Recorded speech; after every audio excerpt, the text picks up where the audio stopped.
Ugandan politician Robert Kyagulanyi, popularly known as Bobi Wine, says that the Oscar nomination for the movie Bobi Wine, the People's President, helped bring global attention to his movement to bring about democratic change in his country.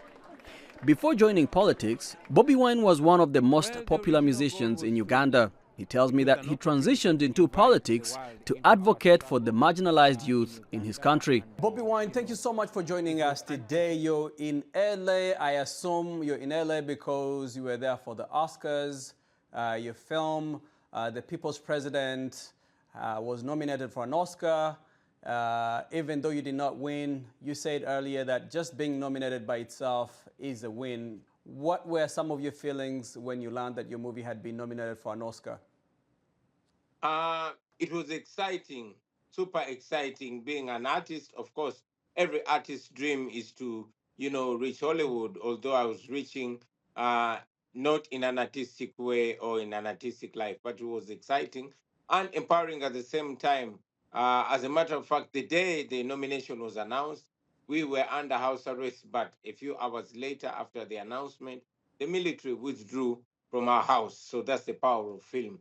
And, being able to bring the Ugandan story about the struggle for freedom and democracy to the world stage was also such an honor for me and my team. Yeah. Now, I know you and I have spoken over the years. I remember you, the first time I met you in clutches after having been released from detention where you were tortured. Let's talk a little bit about your journey. Can you share some of the key moments or events that led you to transition from a musician to a prominent political figure in Uganda? First, it was not a voluntary decision. It was more of, a reaction to what I personally experienced. And this is a story I've told numerous times of how I was attacked and beaten up by a security operative just because I was driving a new Cadillac Escalade. That reminded me of what other people are going through, and it made me change from just singing for fun and entertainment, but communicating and combating injustice. But that is something that grew over the years. And for about 10 years, I moved from just talking about these issues to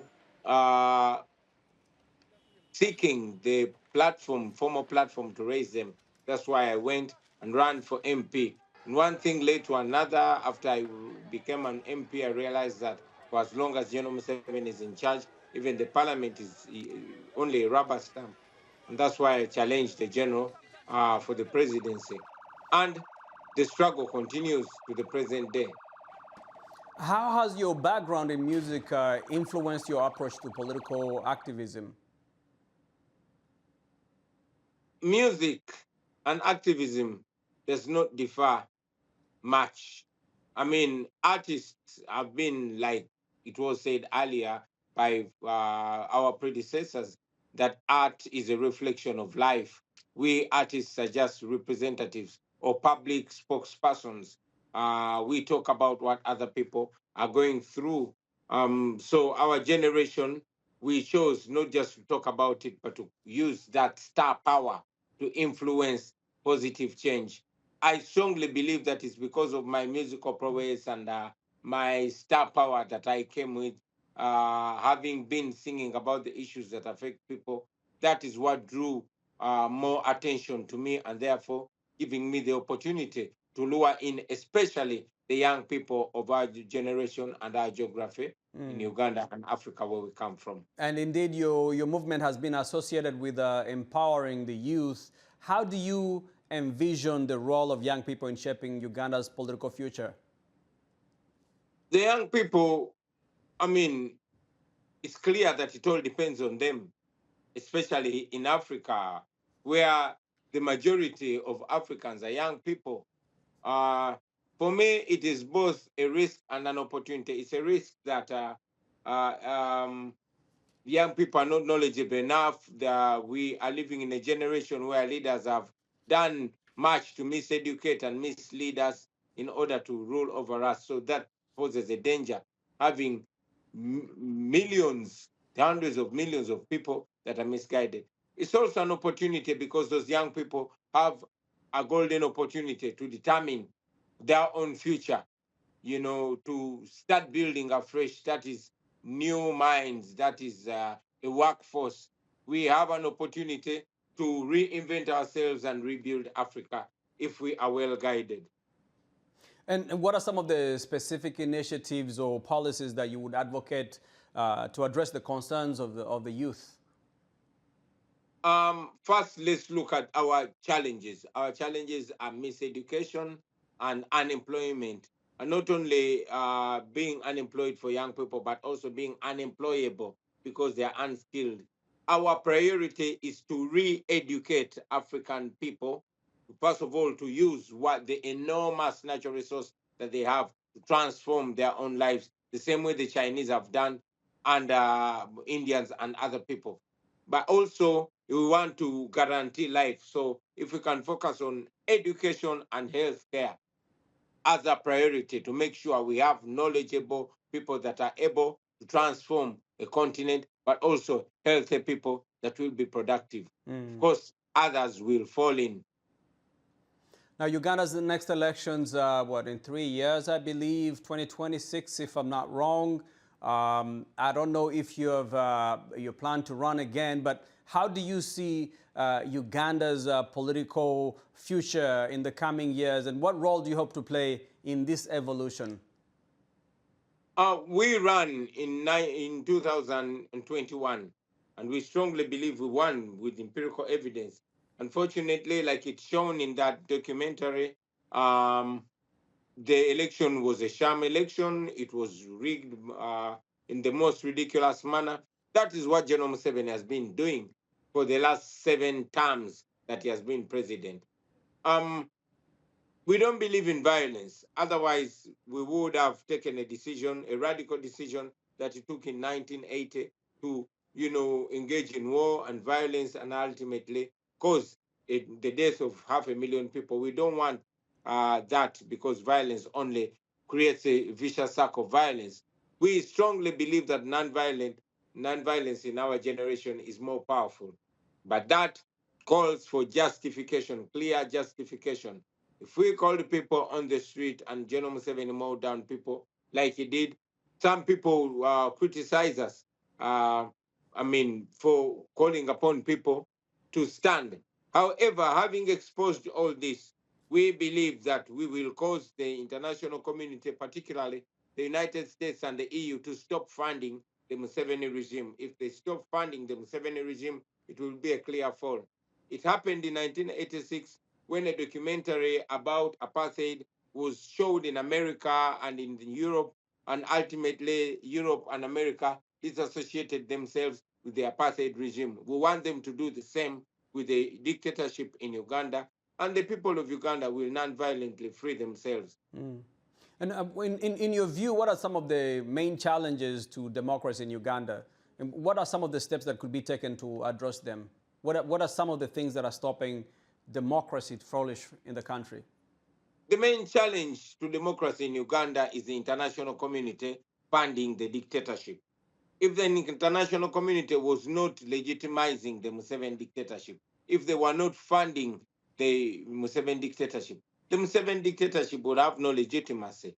But after massacring hundreds of people and rigging elections with impunity and blocking international observers, but then months later, the regime is receiving $1 billion from the United States and lots of foreign aid from the EU. It is as if an encouragement of what is wrong. We want the international community, particularly America and the EU, to treat General Museveni the same way they are treating Putin, the same way they are treating Lukashenko, so that we can know that human rights cut across Europe and Africa. We should not have different standards of democracy for Africa and Europe and America. We should not have different standards of human rights. That is the only impediment. If the dictatorships in Africa are called what they are by the international community, it will be a huge step towards democratization. Now, I saw you on the red carpet with your wife, Barbie, who has always been on your side. During the tough times, I remember when I saw you guys in here in, in Washington after your release from imprisonment or jail or whatever detention you were in. Given the political climate in the country, what are your primary concerns as a family involved in political activism? I hesitate to talk about my family alone because that would be selfish of me, knowing that I have comrades that have spent 4 years in prison for only standing for what I stand for, and their children have not seen their parents for years, knowing that those whose children have actually been killed by the regime. So I hesitate to talk about my own plight or the plight of my own family. Mm, But not that they are all right. We are endangered constantly. I had to take my eldest son out of the country after he survived a bomb attack on his room, and was followed by the regime and all the you know harassment that he was facing as a child. And of course, I got information that he was being targeted as a way of getting back to me and weakening me. So those challenges and more I face, but not just me, many of us. now, you were a musician, or you are a musician before you got into politics, quite popular, doing really well, producing hits, very much loved, beloved in the country. Why did you decide to join politics? And, what do you see yourself ever, getting out of, the political sphere and saying, let me get back to my original love, which is music? Um, I did not choose to join politics. I just came in politics to play a role and encourage people, especially young people, and own back the politics of our country and the decision making. And I remember saying that if the parliament cannot come to the ghetto will come to the parliament. I wanted to take politics on the street to the common person. I wanted to turn politics to vernacular, to the local language. We largely achieved that.